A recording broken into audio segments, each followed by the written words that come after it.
Ready? Coachy load from in a Netherland. Where the grabbers think like Ali get up on. The scheme hot today, we are the weatherman. A boy shoulda drop, but the beretta jam. Long time we no kill a man. So we circle lemons like the little man. Set a bomb, make a damn black crane fall. So we must catch a man. That's the echo when the grabber schema like Shabba Motherpot. Shot fire, every man a drop flat. Everybody's trapped, every pan a knock. Welcome to Blue Blood TV, Season 6, Episode 19. Blue Blood Rivalry fanatics, welcome to another episode of the Blue Blood Rivalry podcast.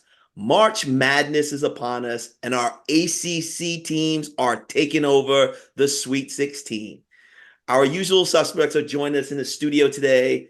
UNC superfan Will Phelan and Duke diehard Darryl Brunson. Buckle up, because we're diving deep into the first two rounds of the NCAA tournament, dissecting those Carolina Tar Heels and the Duke Blue Devils. What's up, guys? What's happening? Darryl, how you feeling? Feeling pretty good, son. Okay, how are your bets going, Darryl? Like, what did you miss on? What did you hit on? Like, talk to us. And what's your bet that's going to make you some money on FanDuel? Talk to me. So, unfortunately, tragically, and I won't mention the amount, but the Houston game actually cost me some money. That was my last leg of my parlay, and I had Texas A&M winning. And I'm not sure if you guys watched, but they were down like double digits going into the last 2 minutes. They start stealing the ball, turnovers, free throws being missed, and next thing you know, they hit a buzzer beater to go to overtime. And I missed out on, actually, we'll tell you, because they lost. I missed out on $1,300, man. A bonus bet. It was bonus bet money, but I missed out. Oh, hey, let me tell you what happened to me. I did a parlay, and one of my parlay was like $50 for like $1,500.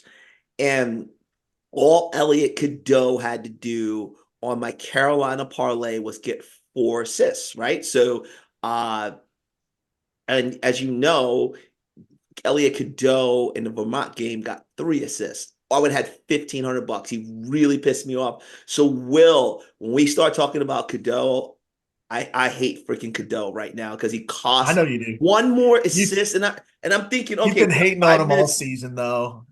We have 5 minutes. He's our point guard. He will get one more assist. He'll throw one more lob. Nothing, Will. And he ended up with 3 assists, 0 points, and I was freaking livid. Will, talk to me about your experience, your betting. How's it going? How's the tournament going for you, Will?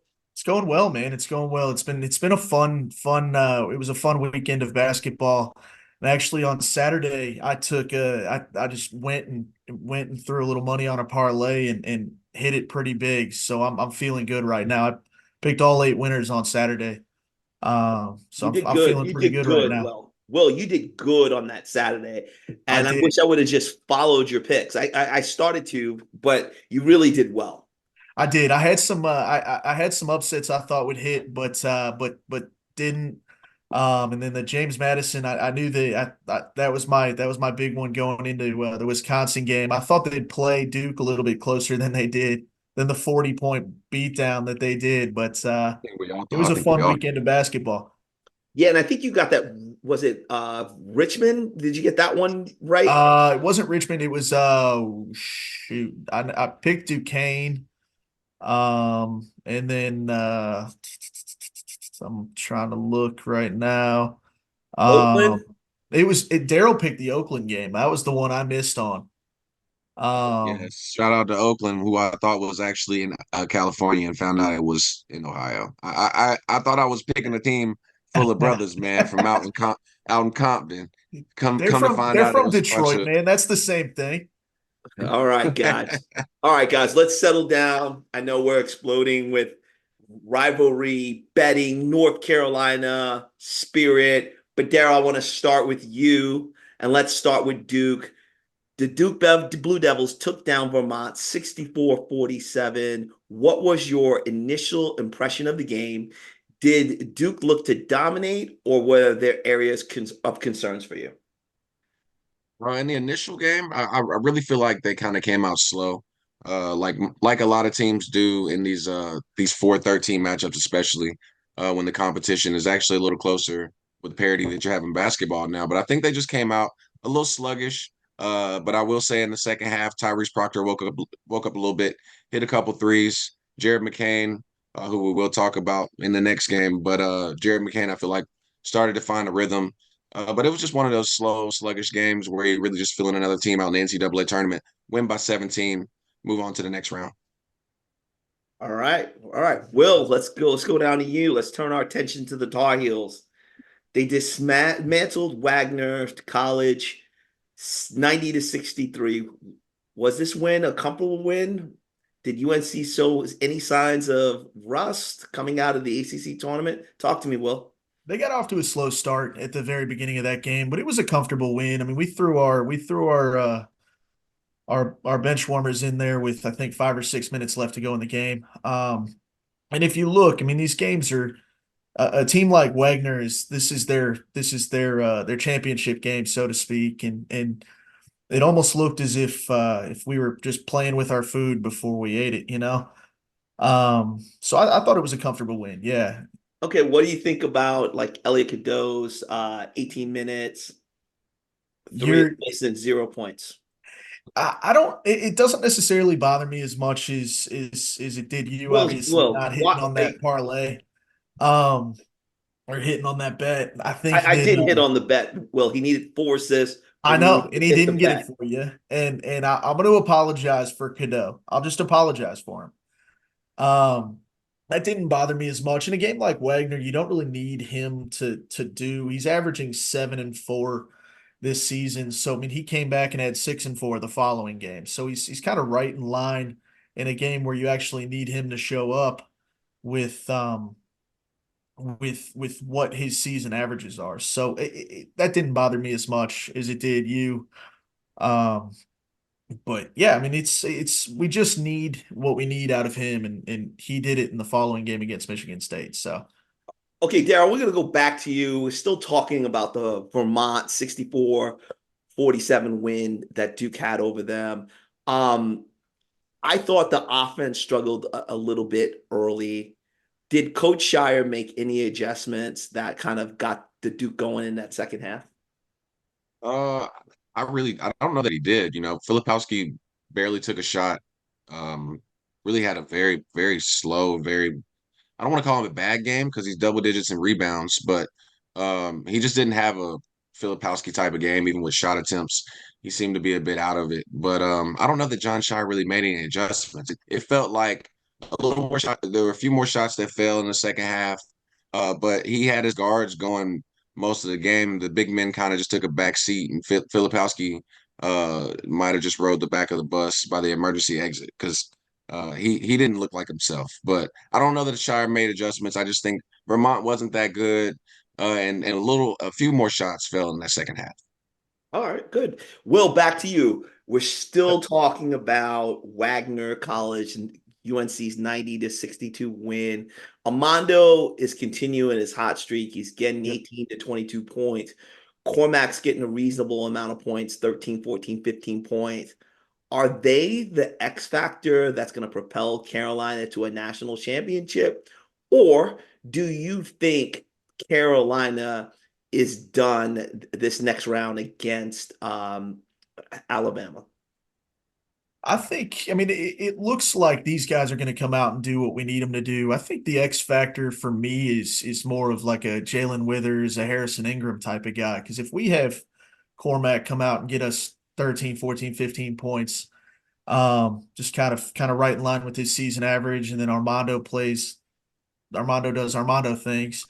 Um, these guys coming off the bench, Jalen Withers, Jalen Washington, even a Harrison Ingram who starts for us. I think if these guys go off and Harrison Ingram can somehow scoop up a 13-10 double-double in that game against Alabama, I don't think there's a team that we can't play with. Um, I think our bench is key for us. If you look at that Michigan State game, those two blocks that Seth Trimble had, guy can jump through the freaking roof. So having guys like that come off the bench and provide a spark. I think those are more of our X factors than an Armando or an RJ or anybody like that. All right, guys. So we're gonna move on. We're gonna move on, and we're gonna go over to you, Darryl. We're gonna move on, and we're gonna just kind of recap James Madison. Duke beat James Madison 93-55. Was this a more representative performance of what you would expect of the Blue Devils, Darryl? This is representative of what I would have expected from a Duke team going into the season. I don't know that I've seen Duke play like this, with the exception of maybe one game in the ACC during the regular season. I don't think I've seen them dominate this way from start to finish all year. And it started with Jared McCain, who obviously, 8 for 11 from three. I believe he was 6 for 6 at one point, and he really showcased the talents. I think he's trying to put his stamp on some draft boards right now to make his case to leave with that freshman class incoming. But if he stays, this is going to be a number one team, number one contender for preseason next year in the NCAA. Okay, Darryl, we're gonna follow up with Jeremy Roach. He put on a show, 15 points. Do you see Roach and McCain coming on as additional reliable scorers alongside Kyle Filipowski? Uh, Jeremy Roach is, he's probably stepping into the role he should have served in all year as a senior leader on this team. Do I think that duo will carry this team beside Filipowski? I think Jeremy Roach can have some nights off. I think it's really going to have to be Tyrese Proctor and Jared McCain carrying this team, with Filipowski not solely on the boards, but definitely focusing more on the rebounding into things with Duke's, as we talked about all year, with Duke's lack of height. But I think that Jared McCain, Tyrese Proctor, that duo could be a duo to lead into a national championship. What about Mark Mitchell? How do you think his 2 points against James Madison's plays into Duke's hopes of a national championship? I don't think that what Mark Mitchell did for the team is actually reflective upon the statistics, man. Not the points. I think he did what he had to do. How Three about his steals. rebounds? How about his rebounds? He had 5 rebounds. You happy with that? He could have a few more rebounds, but I will say we were hitting so many shots and they were missing. He probably should have had more rebounds. But him being the glue guy defensively has really made a big difference for this team late in the season. So I'm hoping that he continues that run as a defender, being that glue guy to bring this team together. Okay, so Darryl, against an underpowered, undersized James Madison, between Mark Mitchell and Kyle Filipowski, you got 10 rebounds. Is that a problem? Um, yes, it would be a problem against a better team. No disrespect to James Madison, but they weren't hitting a lot of shots this game. I think against Houston, they're gonna have to be better and they're gonna have to grab more rebounds. But if Filipowski can give the same energy he gave against Vermont, I think they'll be in good shape. All right, Will, you're up. Let's turn our attention to the Tar Heels. Yeah. Okay. You guys beat Michigan State 85-69 for a victory. What impressed you most about that performance, Will? There were a bunch of performances that I was impressed with. Harrison Ingram hitting 5 threes. He only had 17 points, but I mean, if he starts knocking down outside shots, that stretches the floor a lot more than we have been. Frees guys up inside and that sort of thing. It also gives RJ some space. Um, if he becomes an outside threat, but guys like RJ, if they have to start covering him and doubling somebody, it's always going to leave somebody open. So that was one big takeaway. And then I mean, you can't not be impressed with Seth Trimble's performance on defense. Um, like I said earlier, kid can jump through the freaking roof. He only had 2 points in 17 minutes, but defensively, he's a lockdown defender.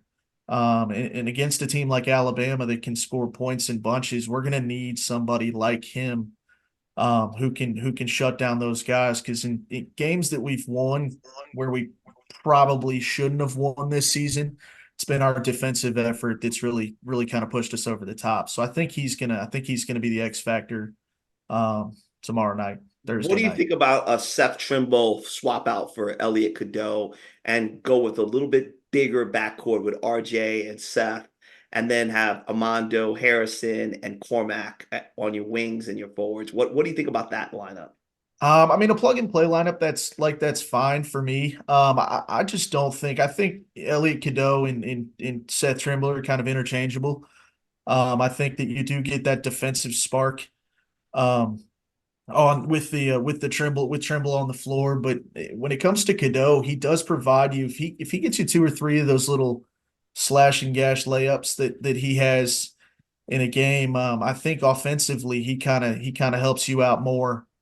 So it really just depends. I mean, it just depends on what we need at the time. And I think Alabama, I think you might be onto something there because Alabama can score. They can So score and they can and they're big. they're big. They don't play a ton of defense. If you look at that Charleston game, I think they put up 109, but they allowed 90, 96, something like that. So they really aren't great defensively. Um, but I mean, maybe you might be onto something with letting Trimble get the start and then sliding Cadeau in off the bench. Who knows? If I were the coach, Will, that's what I would do because one, it enhances your defense, and if you can get more rebounds, more Yep. turnovers, and and and Trimble can do a reasonably good job of bringing the ball up the court, Yep. and he can swap out with RJ. You almost have a Caleb Love RJ backcourt athletically, right? Like Yeah. it's almost on that athletic sense.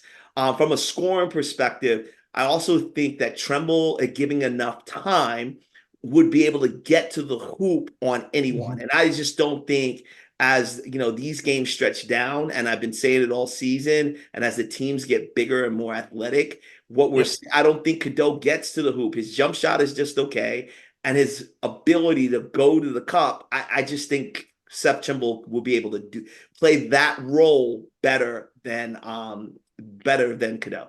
Yeah, and I think in a game like this too, it's gonna be who can get off to a faster start, obviously.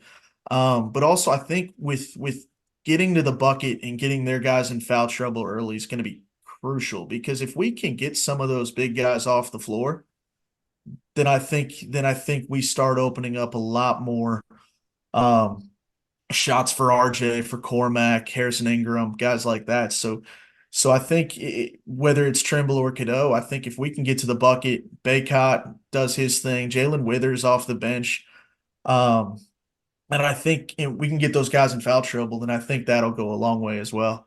Okay, Will, NCAA tournament, Sweet 16, number 4, Alabama takes on UNC tomorrow, 9:39 p.m. What are your biggest concerns? Do you think Carolina is going to come out victorious, or do you think this is you're going to be saying on the last podcast next week that this was a positive season? I think we'll win tomorrow night. And I just think Alabama, yeah, they're big, yeah, they score, but they don't play defense, and we average 87 a game as well. So it's we can score in bunches also. And the thing that we have that a team like Alabama hasn't seen yet is our defensive ability. Big games, we've proven time and time again that we've got guys who can shut their best opponents down or the opposing team's best players down. So I think that that's going to be our X factor. Hey, Okay. Will, is this gonna be the last pod for UNC, or are you making it through the weekend? I'm I think we'll referring make more it to through the weekend. I'm referring more to the fucking problem. So I'm just wondering, if Love meets When they Stance, park Deja Kelly right behind the Arizona bench, I'm gonna go bananas. here we go. Hey, Okay, so listen, Will, based on the money line, Carolina has a 65% chance of winning, and Crimson Tide has a 38.5% chance of winning. What are your thoughts on that? Is that right? I haven't looked at the line yet. I think it's 3.5, 4.5, something like that. Yeah. So my biggest concern is Cadeau can't get to the rim, too much size. Hmm. Cormac Ryan has a bad game, which he's known to do, and Yep. Carolina's out, right? So, Yep. like, you just took points off the board. Cormac Ryan's got to get you 15 points, okay? Because this is going to be a shootout. This is going to be a shooting duel, and my concern is if you take him off the boards and you don't have someone else can get hot, um, And Cadeau has not been hot the whole tournament. Yep. I think this could be lights out for Carolina. I think looking at it, I think we have 3 20-point scorers tomorrow night. My guess would be Baycott, RJ, and Harrison Ingram. And if that's the case, if that holds true, then Cormac and his 14, 15 points, I mean, that puts us at 75. If we can get anything out of anybody else, then I think with our defensive ability, I think we'll be fine. We need Baycott to play his bully ball that he's proven he can play and get inside and get these guys into foul trouble early. I think our recipe for winning is pretty similar to Darryl and his Blue Devils with Houston. So I think that you're going to see two similar styles of play between the Heels and the Devils. Carolina fans, download Duke Carolina, the Blue Blood Rivalry film on iTunes or Apple TV or wherever you get your VOD downloads. Hey, Queen. Queen, you know you my guy, right? I'm always putting for you. Tonight, when you step on the court, I step on the court too. And we in it. So 2 games that night. It's the North Carolina game at Duke and the Duke game that's at North Carolina. When we wake up on game day, there's a knot in my stomach.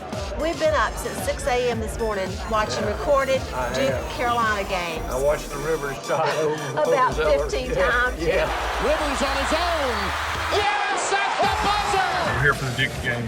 And it is 10 hours and 9 minutes until game time. The Blue Devils win 85-84. Nothing better than North Carolina and Duke.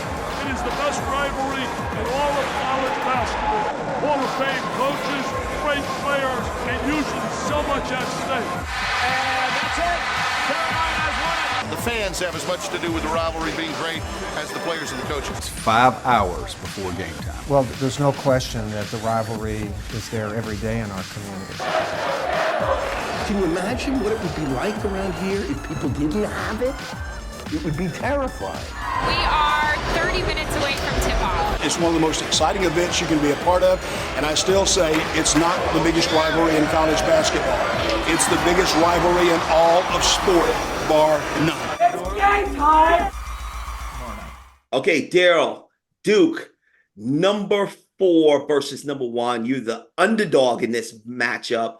Sweet 16, not tomorrow, but Friday, March 29th at 9:39 p.m.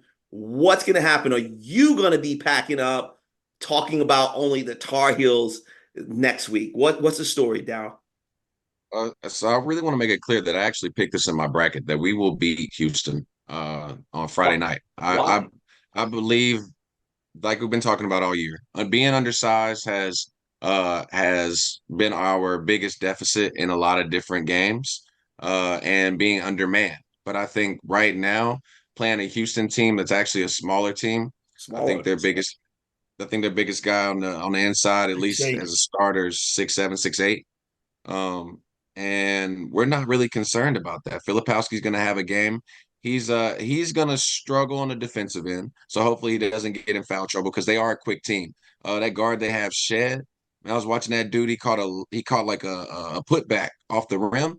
He was bodying guys out there. So I think that their athleticism could be what catches us a little off guard.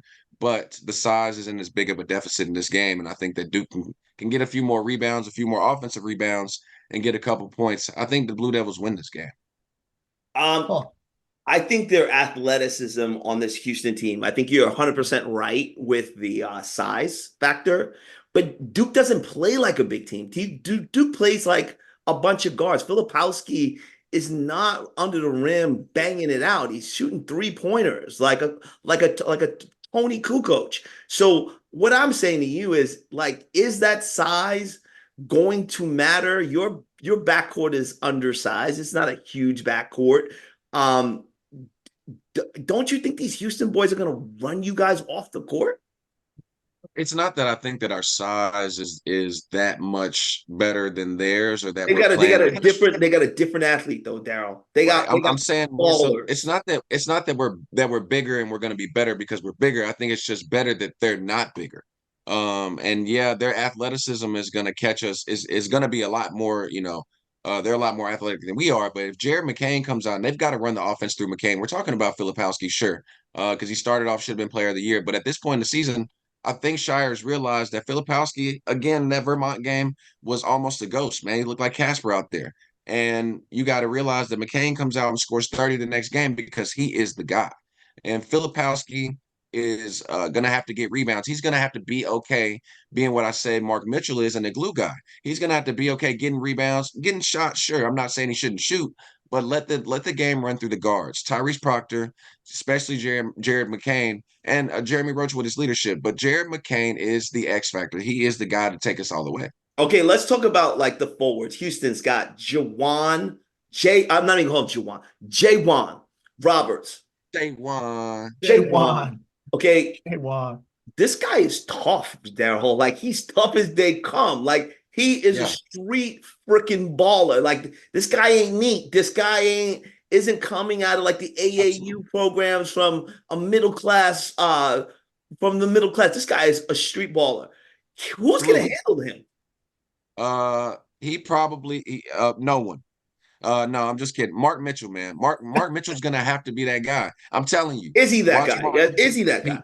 He is. He has accepted his role as that guy, and I think that has made the biggest difference in this Duke team, especially in these first couple games. It's not showing up on the stat line as far as points are concerned. Maybe not even rebounds, but when you talk about blocks and steals and just grit, Mark Mitchell is exactly what this team has needed all year. All right, let's go about guard play. Jamal Shaheed. What do you think about him? And LJ Schreier. That's my man Shed, man. That guy right there is tough. I'm not gonna lie, that guy's tough. He's got me a little concerned. I think he's my biggest concern on this team.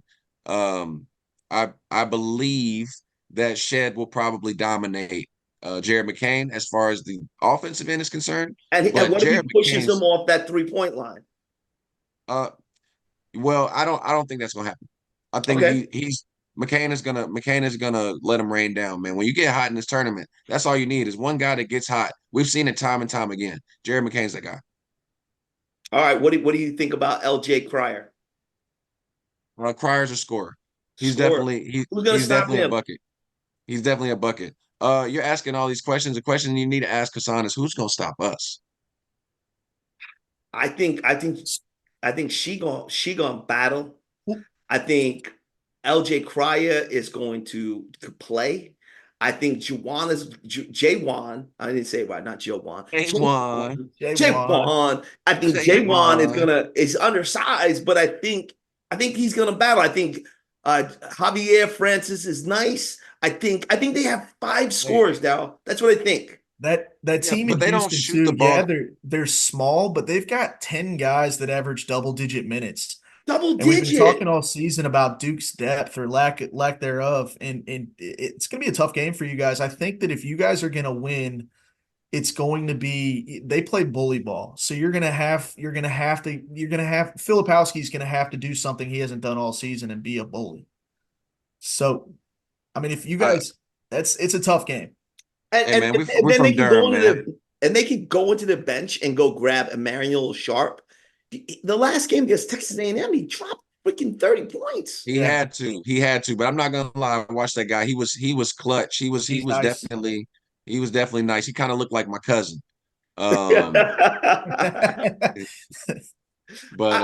no, I think listen, I think that you guys are correct in your analysis of their athleticism and their grit. And that's why I say Mark Mitchell is going to be key in this game. Our depth could come back to bite us. But I think that we hit enough shots to win this game. Yeah, and I don't think this is going to be a clean game. I think these guys are going to be hungry. I think they're sloppy. When I say clean, I just think it's going to be a tough man's game. I think they're going to be banging. I think they're going to come in undersized, but they're going to test the heart of a Filipowski. I think Jared McCain is going to earn his stripes because if he can get off against these guys, I say, see you later, sayonara, go to the NBA. That's what I was saying. But he's got to do it against athletic guards, and I think he's going to get that test on Friday night. Darryl, I think that if you guys win this game, it's you're getting contributions from somebody who hasn't stepped up for most of the season, whether it's Tommy Power or one of these names you've thrown out a few times. This could be that Jeremy Roach 30-point game, right? Like you're going to need to get contributions from one of those guys deep on your bench if you're gonna win this game. That's a tough game. It's a tough game, Joe. Yeah, it's not going to be. I'm not acting like. I don't want to act like we're just going to go out there and dog walk them, but I do believe that, again, Jared McCain and Tyrese Proctor, that duo. You talk about a 30-point game. That duo is going to give you 50 in this game. Well, you're going to have to earn your stripes on that one. But we're going to get the good news is we're going to get the chance to talk about it next Wednesday. Yep. This has been another great episode of Blue Blood Rivalry TV. Thanks to everybody that joined us. Will, Darryl, as always, you guys are always great in your analysis. And Will and Darryl, your picks, man. I was thinking about you guys all weekend about, dang, I should have listened to Will. I should have listened to Darryl. I would have made a little bit more money.